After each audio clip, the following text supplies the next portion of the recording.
Hi friends, आज आपण काठपदर साडीवरती ब्लाऊजला कसे पॅटर्न द्यावे हे पाहणार आहोत।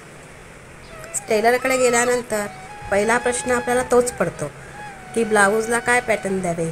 आणि काठपदर साडीवरती ऑलरेडी सुंदर भरलेली साडी असेल तर त्याच्यावरती अजून हेवी पूर्वीच्या बायका कशा हेवी बॉर्डर वगैरे लावून ते काकूबाईसारख्या ब्लाऊज शिवायच्या, तर तसं आता नको वाटतं। थोडं मॉडर्न लुक द्यावं हे प्रत्येकाला वाटतं।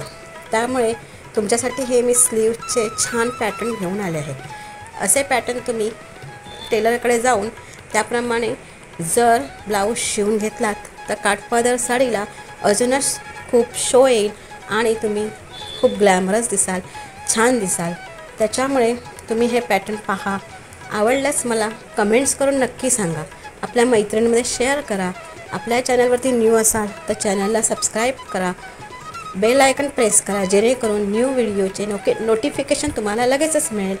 लाईक करा, शेअर करा। Thanks for watching, keep watching, bye.